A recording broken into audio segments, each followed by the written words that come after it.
To most people, owning a Porsche is a dream, and a GT product is even better.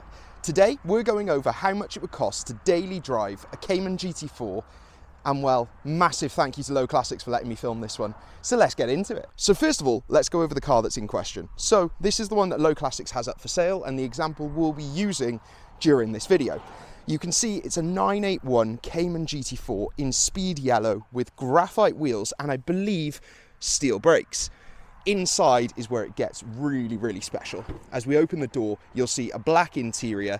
We have a graphite rev counter, but what I really like is, well, it's a manual. Most of you know the 981 only came in manual, and well, it's got folding carbon bucket seats, which just look insane. And to cover off some of the stats on this car, well, it's a 3.8 litre naturally aspirated V6. It puts out 380 horsepower and 310 pounds-feet of torque.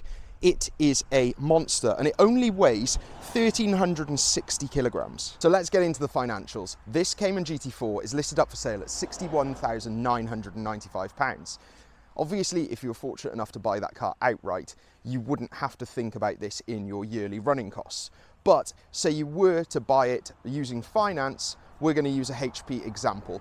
Obviously, one of the great things about these cars is residually, they are as sound as you will get. So it means that PCPs become extremely affordable.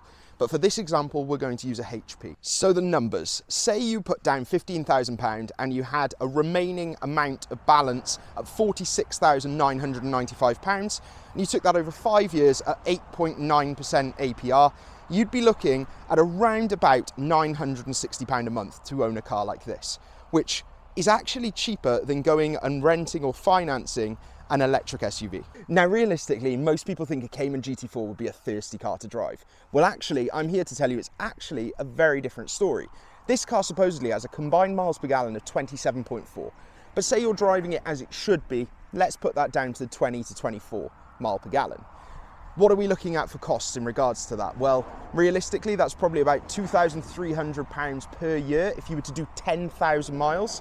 So look at somewhere around the £190 per month mark to run a car like this, which, to be honest, I don't think it's that bad for a GT product, a manual, and a 3.8 litre V6. Now, with a track weapon such as this, you want to make sure your insurance is the very best. So fully comp, we've done an example of 10,000 miles a year, and that's garaged when not being used, but social, domestic, and pleasure. And well, what's the insurance quote come out at? Well, this actually surprised me. Came to £800 for the year, fully comp. I know people paying more than that for a Vauxhall Corsa. Then we go into maintenance, so that's servicing, MOT, and any other routine maintenance that might need doing. Well, today we're going to cover off how it might look if you went through a Porsche independent specialist. You've got to think it's a 2015 car, meaning that, well, it's 10, 11 years old. So there's no issue with going to an independent opposed to main dealer. And what did that come out at? Well, a minor service is looking around the £420 and a major is around £895. I genuinely think that's cheaper than your M cars. Say you had to alternate those every single year, which will not be the case, that would come to on average £660 per year and about £55 per month, which is pretty manageable when you think that you're driving around in a £62,000 vehicle. Next up is tyres. Now, this is where it can get a little bit more expensive than a normal car, but you don't put Primark shoes on a supermodel, do you? So what have we got here? Well, we've got Michelin Pilot Sport 4Ss, and obviously on all four tyres, and what we're looking at here is a 295/30 ZR20. Now, these do get reasonably expensive, so allocate somewhere around £1,000 to £1,500 per year on tyres. And that's if you really drove one. Realistically, how often do you change tyres? Once every 3 years? Then we have what I call the fun car tax. And that's, well, your road tax, your VED, if you're going to be pedantic in the comments. And, well, that comes to £735 for 12 months, which is roughly £61 per month if you were to pay it monthly. And, well, I definitely think it's worth it to think that you'd be coming out of a supermarket or the shops and seeing that every day. It's probably because emission laws don't really care about your chassis balance.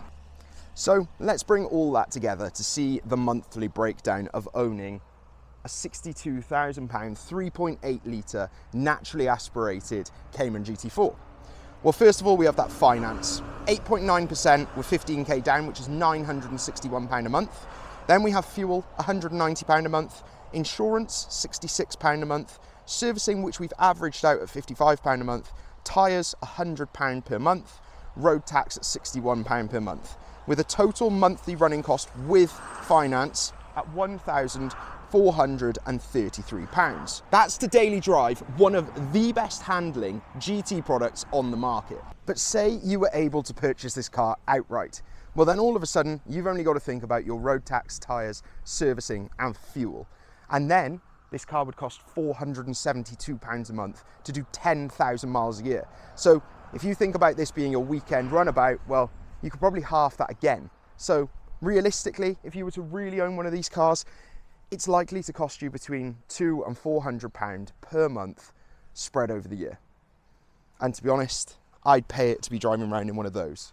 A 3.8 litre naturally aspirated manual GT product, which I think your money is pretty safe in. These things have barely shifted in market value over the last 10 years. So that's the video. Thank you so much for watching. Please like, subscribe, follow the journey, and please make sure to check out Low Classics on social media.